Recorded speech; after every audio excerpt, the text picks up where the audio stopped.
Greetings, Eid Mubarak, and welcome to this conversation with a difference. We are speaking with Maulana Ibrahim Drayton-Loney, and we're doing so on the occasion of Eid.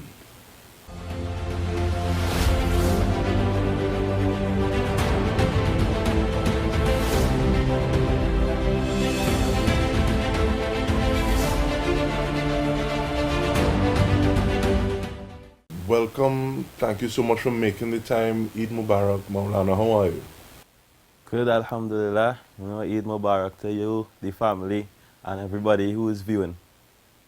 So I'd like us to actually start off with a message for Eid, thanks, in terms of what are some of the things that we should be focusing on, thinking about at this point in time. Today being the day of Eid, we remember the Prophet Sallallahu Alaihi Wasallam says, "Lisa'im farhatan." For the person who's fasting, there's 2 times of happiness. Eid-ul-Fitr, the time of futur, which is breaking a fast, and the time of meeting his Lord. So this is a day of futur, a day of happiness, a day that we feast, a day that we remember the purposes that we had a month or a period of fasting. And one of the things I appreciate about you is there's always something to learn when we have this sort of interaction. But I heard that you're taking a little further since the last time we spoke, in the sense that you're starting classes. Tell me a little bit about that, thanks. Well, as you would know as well, life is about taking other steps, going further, having journeys.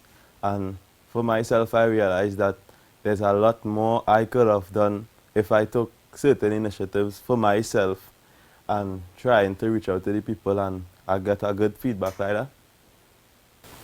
So where exactly will these classes be taught? Who are you trying to reach out to be members or to be participating? Well, concerning the classes, we look at different people. Firstly, I have the classes that I do in the prison, and the purpose of teaching prisoners is to give them the ability that they may not have had, and that is why they ended up there. And just like that, there are people outside with, I would say, disabilities, because knowing fundamentals of your religion, as you would know as well, is very important for any person out or in prison. And I try to give them that level. The inside, the outside, they should know certain things. And it feels as though part of this is building individuals, but individuals aware that it's almost as though a community, a society is as strong as the individuals who are in it. So that chain is as strong as its weakest link. So is that part of the building community, part of what it is you're trying to do? Well, we remember, as you mentioned, that there's a verse in the Quran, Allah says, "In Allah la yughayyiru ma biqawmin." Allah doesn't change what is in a community until they change what is in themselves. So this is to actually empower individuals, because our community needs empowering. What are some of those things that you're going to... You spoke about fundamentals. If we wanted to itemize, okay, well, if you come to the class, you're going to be learning this, you're going to be learning this, you're going to be learning this. What are some of those things? Well, the main thing for each and every individual I see as a fundamental is knowing how to recite the Quran. Knowing how to recite the Quran, meaning in the language that it was revealed, which is the Arabic language. There's a lot of merit, a lot of blessings, virtues that we were taught a person gets from learning it in the language. But what is my concept is that, reading it in the language is good and is very rewardable, but it's not enough to bring the change that we need in today's time. And for that, I took it a step further to actually empower individuals to understand what they're reading, so that in that understanding they could actually bring the change, Is this something that you've already started? Is this happening over a period of time already? And if so, what are some of the things that people are saying about those classes? Well, we started the classes perhaps a year ago. We had our first graduation. It was supposed to be in December, but because we started a little late, we had the graduation in January. And every year in December, we want to have a graduation. And the purpose of having graduations for these classes, and this is also from the feedback, right? Learning Quran, learning to understand Arabic is something great. But the community, the society we live in, somebody will learn Quran and you will never know. You understand? So when we make it something grand, something big, they would be like, you know, this is something nice, this is something like I should do. You understand? So it makes it more relevant like that. And looking at the fact, learning that language, are individuals finding it hard? Is it something that as much as you apply yourself, you get out of it? What is that process like?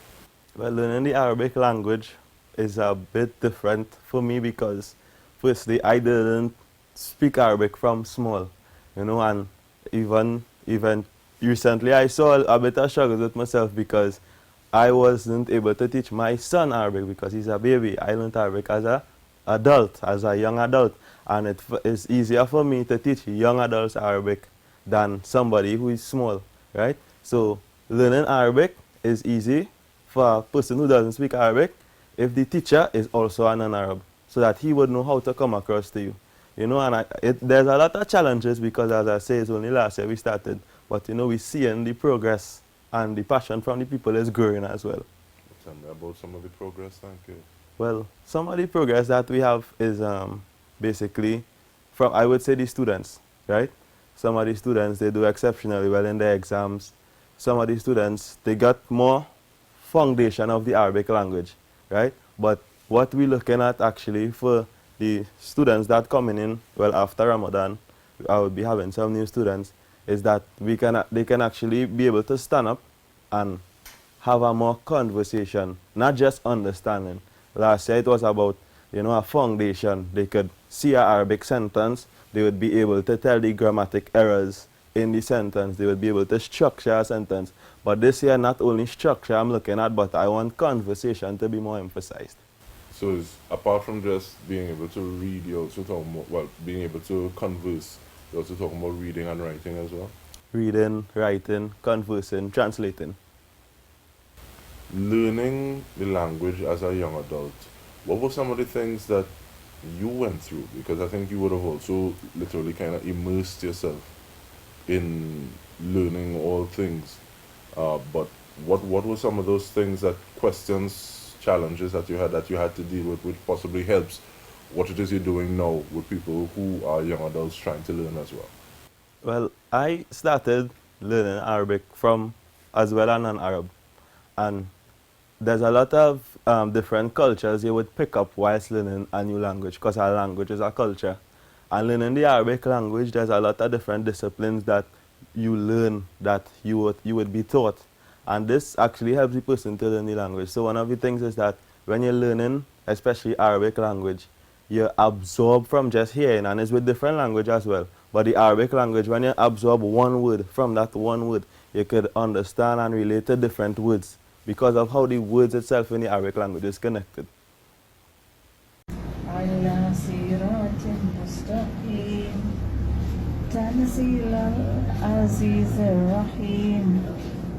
name is Anita, and I completed the Quran reading class with Maulana Ibrahim this Ramadan 2023.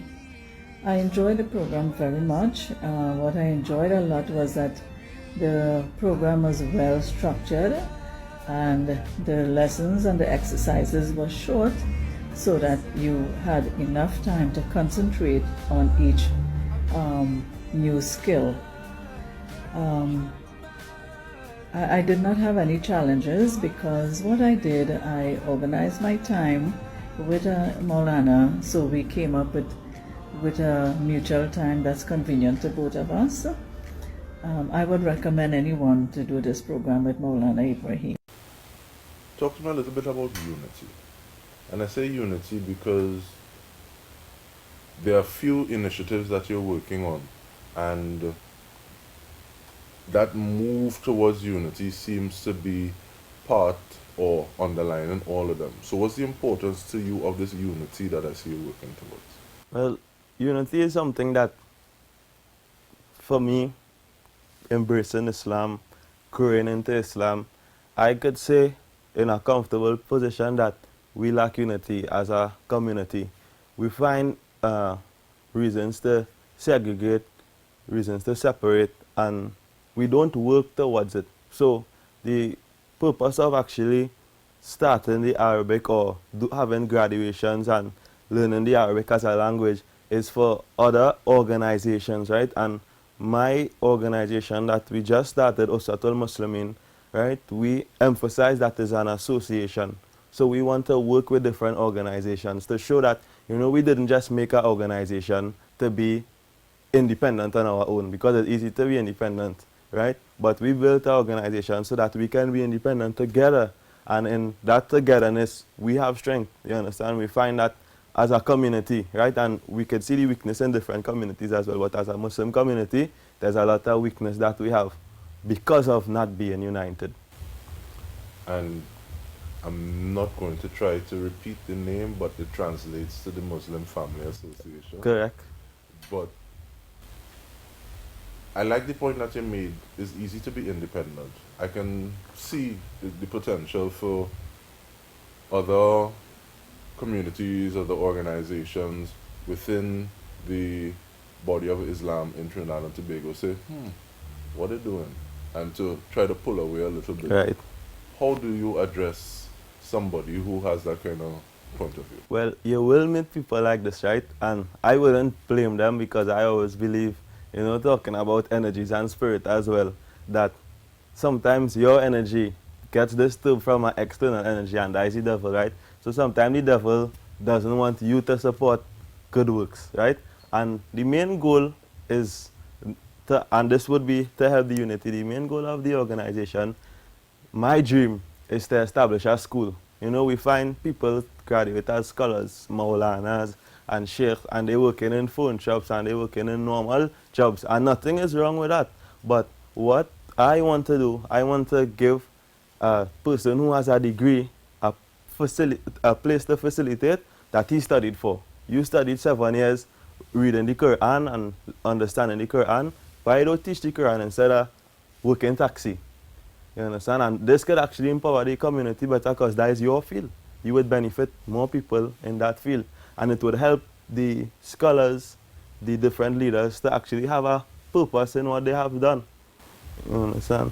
I take your point, and I just want to make it clear that I don't think that you think that there's anything wrong with any form of endeavor, but it's just a matter of, okay, well, if this is the investment that you've put into this, you should be able to have that as the correct the main point. Correct. Nothing wrong with any work that we do, but you study medicine, be a doctor.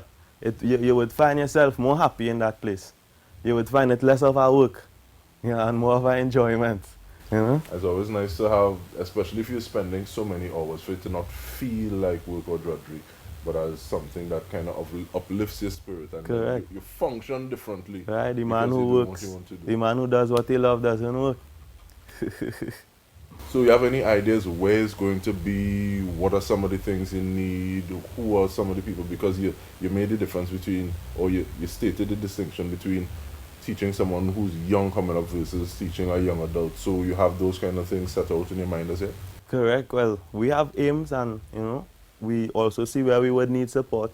But right about now, to make things clearer for the organization, well, we started some fundraisers, and we have a lot of support. I'm real grateful, alhamdulillah. There's a lot of people supportive, people that I didn't expect to support. But fundraisers could only carry so much. You understand? So one of our goals for this year is to start a business. And once that business is successful, it would be easier for us to start putting a brick, to invest in a piece of land, and to make this reality. And I really like the fact that you are drawing, as opposed to saying, okay, well, this, once again, making the point that this is something that is an association, it is something that is drawing on the strengths of others, building on the work that has been done.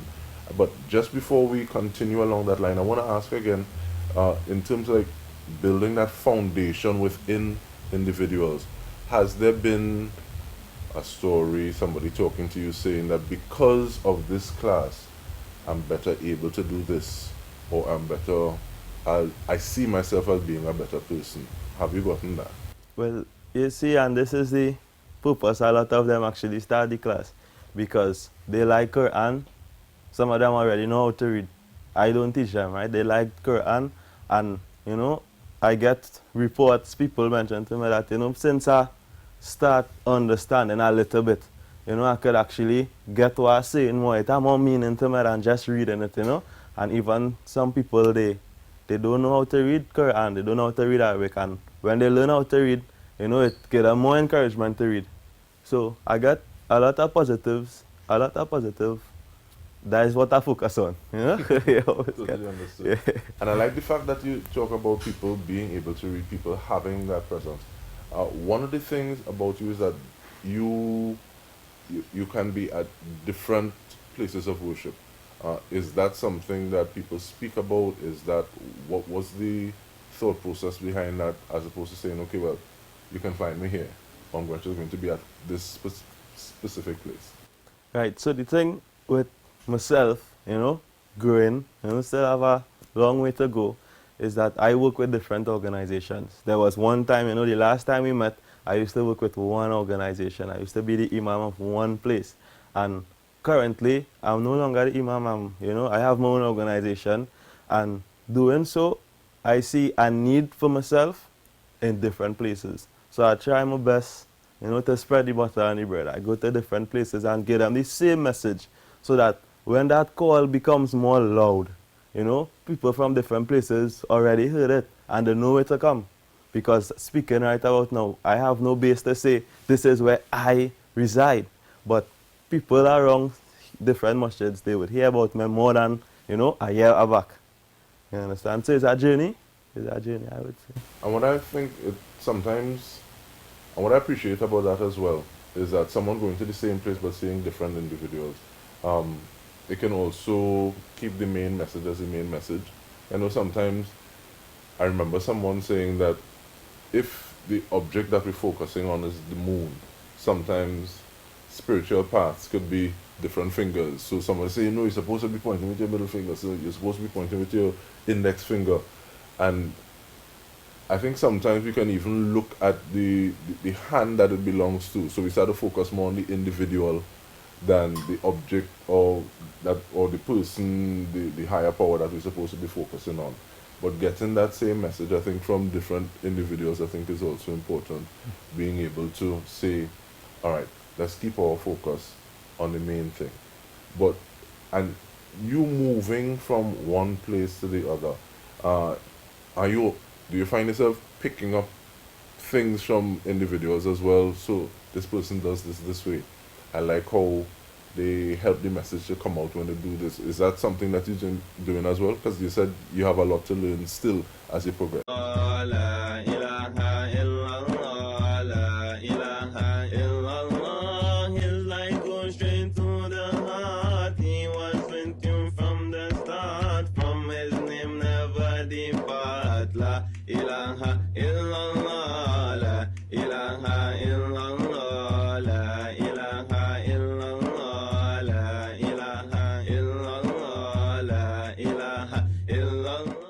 Well, as for me, when I go to different places, right, it's really me giving a speech, me giving a khutbah, me facilitating a Jum'ah. So I would pick up, or sometimes I would even get messages back from the different places. You know, some people like what you're saying, some people don't like what you're saying, because, you know, sometimes people might like a sugarcoating things. So they actually see that, you know, this type of individual, he says what needs to be said. So I find the people get more benefit like that. So I learn how to bring the truth across to the people more, you know, but it remains the truth. You know, I wouldn't say what the people like to hear. It had to be like this, you know, but I understand, you know, sometimes they mightn't like what I say. So Okay, we and get that on actually it. that kind of raises the point whether or not you reach and you say, okay, well, I'm going to speak the truth, I'm not going to sugarcoat it, but I'll try to do it a little differently, looking Yeah. at who's in. You need to understand. You need to understand people from different backgrounds. You know, sometimes they get to like you more, and that is when they accept it. Sometimes it's the speaker, as you say, right? Sometimes it's the speaker that make them love what is being spoken about. Some people, they just have black and white and they look at what is being spoken about. Whoever say it, they accept. Some people, you as an individual have to show them that love and that understanding. And then it's so easy for them to get the message. So this is what I learned going different places and interacting with different organizations. How do people interact with you saying, okay, well, I want to help with the business, or this is an idea. Look for bricks towards the space that you're going to be creating because they want to be a part of it. How do people do that?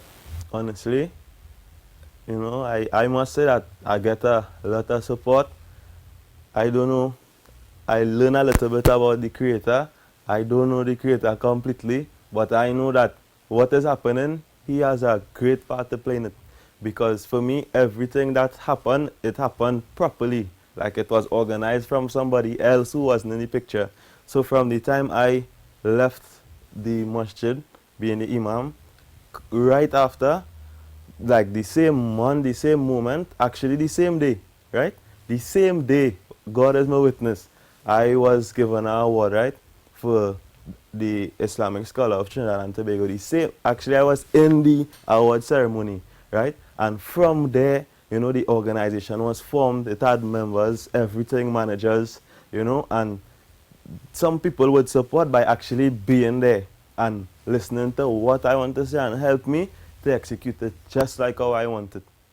So the support is tremendous, and I talk about literal sweat. If you can say blood, yeah, blood and sweat, I get that kind of support from some people. They would always find the people that don't want it to happen and find it should be under them. But I always believe there's a difference between a leader who leads and a leader who follows. None wrong, but it's our leaders who lead, they make initiatives, and it's our leaders that just continue what somebody else did. I like the fact that you talk about managers and there's an organizational structure. It's not just one person.